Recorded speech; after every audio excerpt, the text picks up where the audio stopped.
From PBS News Student Reporting Labs and WETA, this is On Our Minds with Evelyn and Eason, a podcast made by teens for teens, telling stories about who inspires us. Hello everyone, welcome to Season 5 of On Our Minds. My name is Evelyn. My name's Eason, and we're seniors at Los Altos High School from Los Altos, California. So on this season of On Our Minds, we are exploring the topic of who inspires us.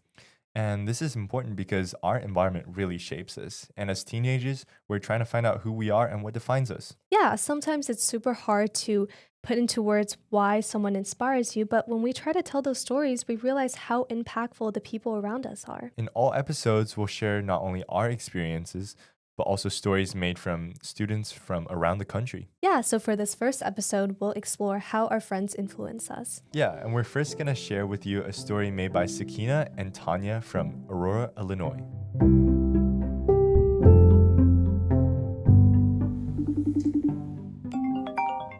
FaceTime video. Hey Tanya, what are you doing? Nothing much, Sakeenah. What about you? I'm just studying for this AP Psych test I have coming up. Ooh, that sounds fun. What's it on? Recently, we've been learning about social proximity, and that's the idea that you start acting like the people you surround yourselves with.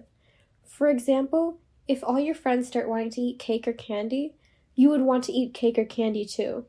Oh yeah, no, definitely. We also learned about this in health, and how the people you spend the most time with really impact and cause your personality to shift and change. Even for me and you, I feel like we spend a lot of time together at school, whether it's during French or for break. And I feel like the time we spend with each other helps us influence each other's personalities. Yeah, I see you being responsible for your little brother when your parents are busy and just packing all your time in school, like lunch, to study for extra tests and stuff you have, which also helps you sleep earlier, which I really need to do. So you save a little homework, like one sheet of French homework, and just do it during lunch. And I feel like that's helped me sleep a lot earlier. Yeah, so I feel like it's those little things that we admire, those traits we see in people that we want to be ourselves. The other day, we were at debate club. Just the thought of going up on stage and debating with someone I didn't know terrified me. But when you went up there and debated so boldly with that other debater, it was so amazing to see, and I was really inspired. And I really wanted to be more social after watching you debate like that. You're just so social, and that's astonishing to me because it doesn't come as easy. Exactly. I feel like that image of ourselves is what inspires us every day to make these little changes, to keep going, and to push ourselves forward. That's why it's really important for us to have good influences. I'm so glad we're friends. Please don't leave me. I don't want you to go to your psych test. And we're done. Goodbye. Well, thanks for all the yap. I hope your test goes well. Bye-bye. Bye. That was really insightful. I know I've felt the effects of social proximity, but I've never been able to put a name behind that. Yeah, isn't it really interesting how that is exactly how we became friends, because we were forced to sit next to each other in geometry for so long? Yeah, and I asked our old geometry teacher about it, and she doesn't move any of her students throughout the entire year, and she says that helps them become friends, and I think that's exactly what happened to our friend group. But that's got me thinking, we're graduating, and how are we going to stay in touch after high school? Yeah, that's the big question, right? I think my honest opinion is that some will and some won't. It's like the social proximity, but in reverse, because when you're seeing each other more, you're likely to remain closer, but when you go in different directions, you're likely to move on and evolve. But I think that's honestly fine, because friendships, they kind of come and they grow apart. Yeah, totally. And that brings us to our next story. Michelle moved from Texas to Northern Virginia, and she shares how she's kept in touch with one of her oldest friends. I think you were 3. Yeah. Mm-hmm. We met at our church, Whitechapel UMC, and we had a meeting room. I was kind of fearless. I would just meet people, and you were real shy.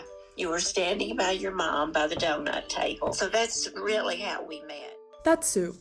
We met when I was 3 at church, and she soon became like a grandma to me and my whole family. In the beginning, I drew her pictures and we wrote letters to each other. When I was 9, my family moved from Texas to Washington, D.C., and we slowly became pen pals. We've been writing to each other consistently for the past 8 years, and I have 2 shoeboxes full of her letters. We don't talk much on the phone, but I wanted to call her up to let her know how much our pen pal friendship meant to me and to also hear her side of our story. Do you have the letters I sent to you over the years? Oh, yes.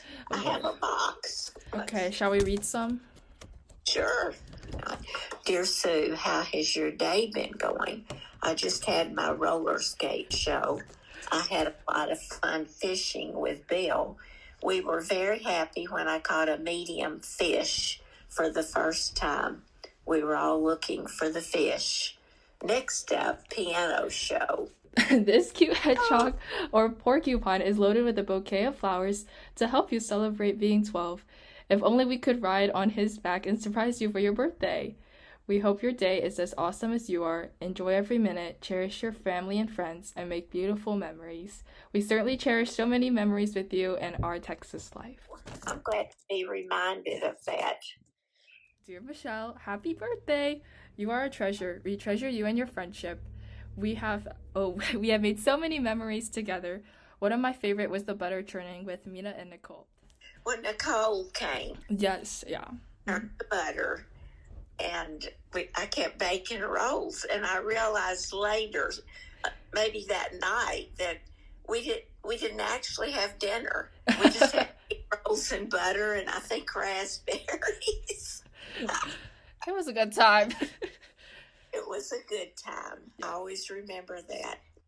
I want to end with why you inspire me. Letters, I feel like, are a wonderful way to have someone close even when they are far away. It's kind of crazy to think about how many letters we have sent to each other these past 7 or 8 years since I moved to Washington, D.C. And I think through being pen pals, you have inspired me to stay connected with other people, regardless of how far 2 people can be. Sometimes it's hard to feel grounded in such a digital world we live in, but letters are such a tangible way to feel connected. And so I just wanted to thank you for so many years of friendship, not only for me, but for our whole family. And I thank you for all the letters, because I think what you just said is so very true. But I'll read this poem. What matters? 100 years from now, it will not matter what kind of car I drove, what kind of house I lived in, how much I had in my bank account, nor what my clothes looks like. But the world may be a little better because I was important in the life of a child. So I love that. And I think it's so true. That's a wonderful poem. Well, thank you for your You're so welcome. I appreciate you choosing me. You inspire me. Oh, thank you. Unbelievably.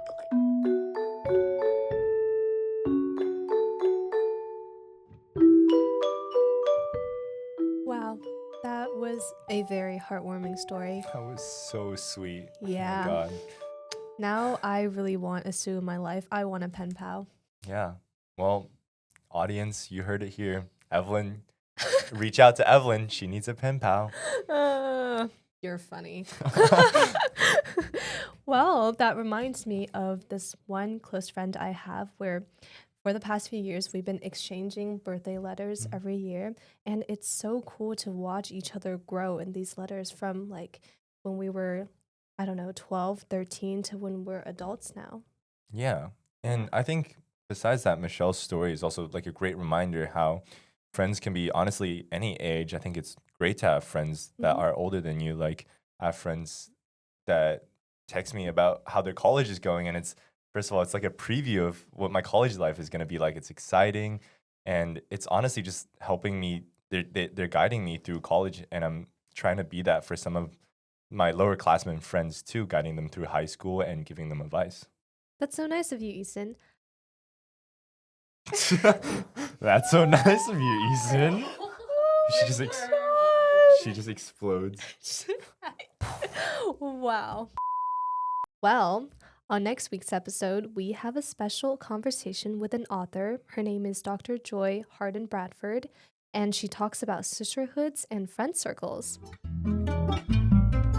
Today's segments were produced by Sakeenah, Tanya, and Michelle. Lead podcast producer Briget Ganske produced this episode with editing and mixing by Genesis Magpayo and help from Wyatt Mayes. Ryan James is our audio and camera operator. Approval and oversight by editorial director Marie Cusick and executive producer Leah Clapman. Theme music by Isaiah Brown. Additional music from Blue Dot Sessions. That was a weak sauce high five. Weak sauce high five. Hello everyone. Welcome to season 5 of On Our Minds. This is Evelyn. And my name is Eason, and we're seniors at Los Altos High School in Los Altos, California. Yeah, we all forget our names sometimes. It's okay. No, I was, because you said, you didn't. Do we redo that? Aww, that was so cute. Such a bad chat. I can't do the cheering.